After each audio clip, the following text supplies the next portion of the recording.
নমস্কার বন্ধুরা, হর হর মহাদেব। আজ হচ্ছে শিব চতুর্দশী, আর আমরা চলে এসেছি আমাদের জাগ্রত শিব মন্দিরে শিব পুজো করার উদ্দেশ্যে।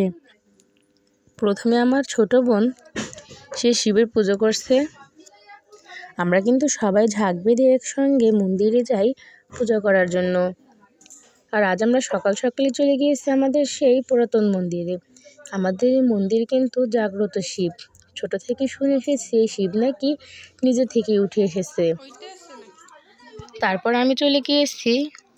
তো কীভাবে পুজো করতে হয় সেটা হয়তো সবার সব রকম জানা নাও থাকতে পারে। যদি আমার ভুল ত্রুটি হয়ে থাকে অবশ্যই ক্ষমা দৃষ্টিতে দেখবেন। আর বিয়ের ঠিক 4 বছর পর আমি আজ প্রথমবারের মতো শিবের মাথায় জল ঢালতে গিয়েছি। আমার শিব কিন্তু অনেক ঠান্ডা, তাই আর তাকে প্রতি বছর ঠান্ডা করতে হয় না। তো প্রথমে আমি জল দিয়ে এসে শিবলিঙ্গকে ধুয়ে নিয়েছি। তারপর ঘৃতমধু চন্দন দিয়েছি মাথায়। এরপর দিয়ে দিয়েছি ডাবের জল আর দুধ দিয়ে মিশানো একটি জলের মিশ্রণ। ফুল, বেলপাতা, ফল সব কিছুই কিন্তু নিয়ে গিয়েছিলাম। তো এক এক করে আমি সব কিছুই শিবের মাথায় অর্পণ করেছি। আর আপনারা কারা আমার মতো এভাবে শিব পুজো করছেন আজ অবশ্যই কিন্তু কমেন্ট করে জানাবেন।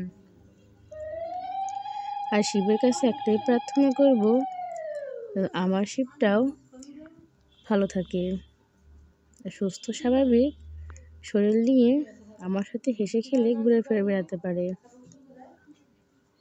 আমার বাবাইটাও কিন্তু মন্দিরে গিয়েছে।